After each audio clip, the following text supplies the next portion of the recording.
Well, today's the 1st of August and these grenadier apples have been falling off the tree.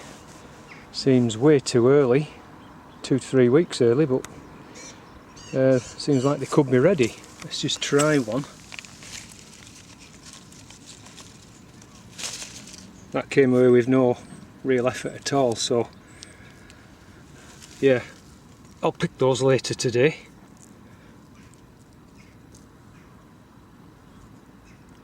Looks as though there might be a little bit of bitter pit, possibly with that dry spell, but anyway, I'll show you what else I've been on with here on the micro orchard. Been trying to put stakes in and everything to support these branches, at the same time removing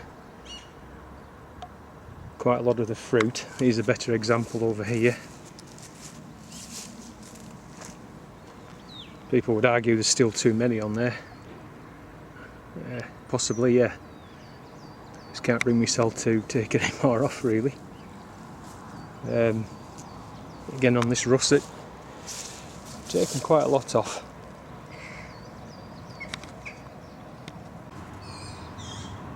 And despite all those thunderstorms and heavy rain that had to give up work the other day, I managed to get this post and rail installed for the loganberries, and I'll show you, I've done one for the blackberry as well.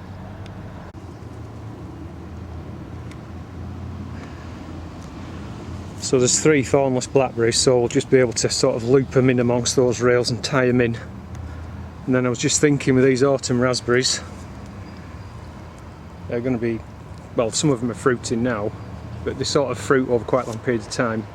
I'll be able to clip a net onto here and then just kind of drape it over, so it'll give some protection from the birds until I figure out another way of either build a fruit cage, or I don't know whether to get some conduit and come up so it's just kind of above the top, and put a rail right along, and then I can just drape a net over. That might be another solution. So on the cob nut, I've shown this before, we have got just a few clusters of nuts on, but now's the time to carry out a process, brutting, called brutting. It's a kind of form of a summer pruning basically, and so if you take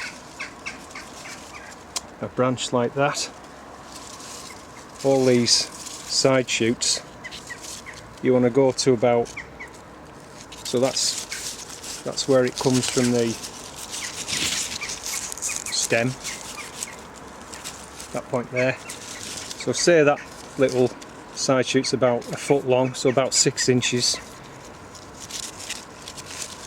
You just want to kind of break it like that and just leave it hanging, and then in February you want to come back, and there's about,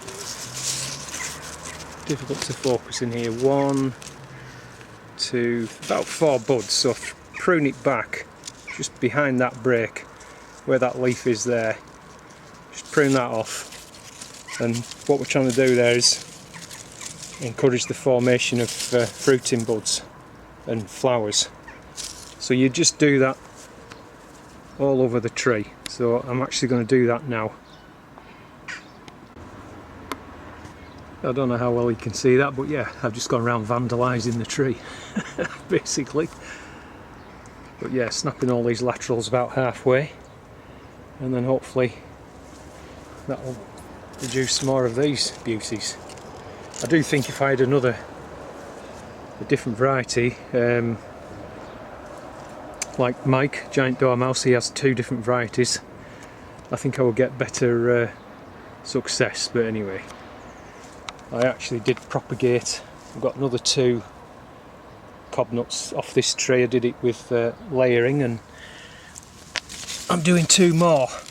Just bend a branch down, scrape the bark off, and put it in the soil and weigh it down with a building brick. So I've got one there and one there. So this is the growing tip here. So come next spring, once they shoot back into life, hopefully that'll have rooted, we'll dig it up and we've got 2 more plants. So then, I don't know, I might kind of put them somewhere down here, then we'll have you know, a big clump of cob nuts, so hopefully we'll get better pollination. I've actually got another one here as well, which your mate Bill gave me, this one, and that's going to go into the new hedge over there at some point. On the subject of hazelnuts, cob nuts anyway, this is just a common hazel, wild hazel if you like, and I cut this one back. There's a video back in March I think it was, and some of these new growths now are over 6 foot tall. Just shows you what a vigorous plant it is. Brilliant stuff.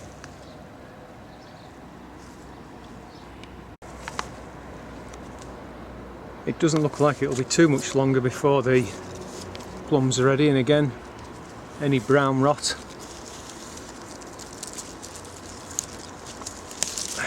you just want to make sure don't leave those on the tree. So I just keep having a walk around and just looking at things, and if I see any, I remove them. But I can notice one up there. I'll just stop camera, take that one off. I can't remember whether I've shown this before, but anyway, on the pear tree there's a lot of pears on, and again I've just tried to support some of the branches. Just have a little walk around this tree. This is William's pear. And I've noticed on the top there's a branch just bent over. I don't know if you can see this. Can you see how it's kind of bent with the weight of fruit? So I've actually got a little pair of steps with me. I'll see if I can get up there and take some of those off. Well, I took a few off. I couldn't really get as high up as I wanted to. I might have to see if I can get some bigger steps. Still too many on really. But anyway, having a walk around, I took a big heap off this. This is Kingston Black. It's only a little tree, but it was absolutely loaded. Again, it's only on a dwarfing rootstock, so I've got some bigger trees on MM106 that eventually, pretty much all of these are going to be replaced. That's an MM106, for example. Peace good non-such. It's got a couple of fruits on it. And this one's MM106. I'm not sure whether that's Michelin cider apple. But yeah, these should grow more like the size of that one there. That's going to come out and be replaced with, actually I might put a plum tree there, because this big plum tree is slowly dying. You can see there's a branch there, look, that's dead, that needs to come out. So you can't really, it's not good to replant the same fruit tree in the same place. You get a thing called replant disease. So that will be a good spot to put, I've got a replacement on St Julian A rootstock, so it'll be a kind of similar size. So yeah, I think over winter that'll come out, and put the plum tree there.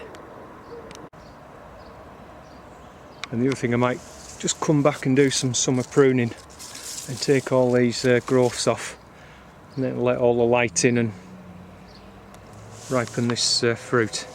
So there's quite a bit of work to do yet. Right, catch you later.